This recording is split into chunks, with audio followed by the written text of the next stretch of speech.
All right, so what is the main issue with defunding the Planned Parenthood? Well, I think the main issue is that Planned Parenthood is an organization that millions of American women use as their primary health care provider for issues related to sexual and reproductive health.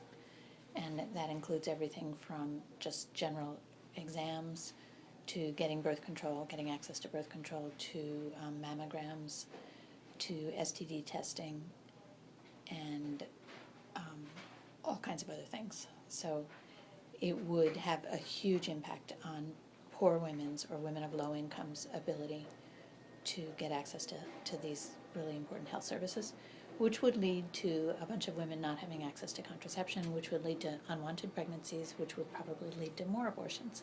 So I think it's kind of not the right way to go about addressing the situation if what these particular legislators are interested in is reducing the number of abortions.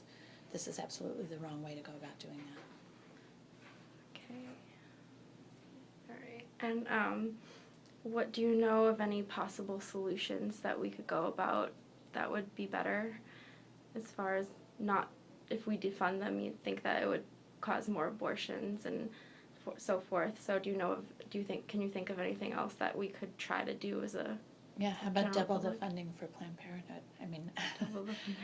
I No, think I'm definitely uh-huh. on that side. So I do think that yeah. the solution to issues around reproductive justice in this country has to do with making contraception available to everyone who needs it, and not to put impediments in front of people. So I think giving more money to Planned Parenthood and to other community health organizations would be a much better idea. It would cut rates of sexually transmitted diseases, would increase testing. I think it would increase education around these issues, because a lot of people still don't know. People don't understand their bodies, and they don't know how people get pregnant, and there's not enough good comprehensive sex education going on in the country. That's true. So. All right, cool.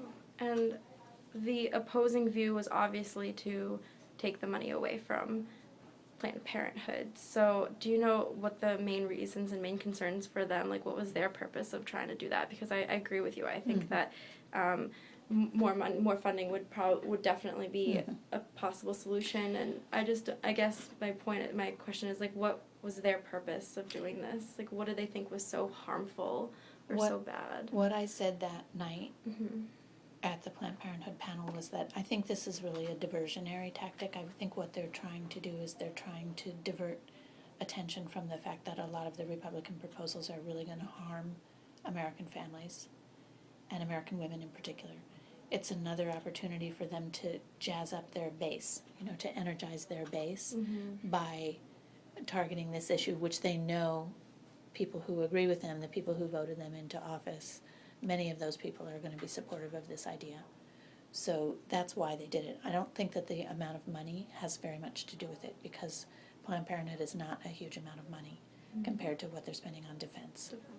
Yeah. And so I think they're doing it to charge up their base, and I think they're doing it to try and rally support for other aspects of their program, and to divert attention from other things that they're cutting that are really going to be very harmful for people in the long run.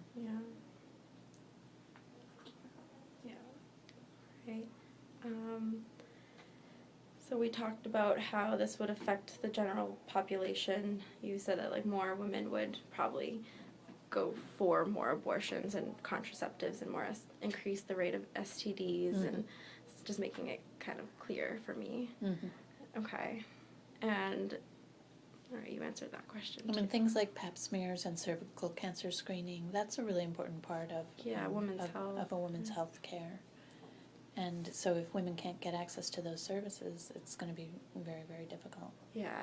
When I read the debate on, like, little things of what people were saying online, they were saying that more, like, when they think Planned Parenthood, they think that it's just for abortions, but what people don't realize is that they offer a variety of different tests and education and all this other stuff. So it's not just for abortions. It's- No, absolutely not. In fact, abortion care is just it's a very, very small percentage of what Planned Parenthood does. Oh, really? Yeah, and that's something that has been, the Republicans have just flat out lied about that in the press. They've said that it's 90% of what Planned Parenthood does. It's more like 3% of what Planned Parenthood does, according to wow. other studies. Other studies. And so, so they just lie about it, and then it gets picked up by the news, and people think, oh, well, Planned Parenthood's mostly about providing abortions, and that's just not true. Not true, yeah.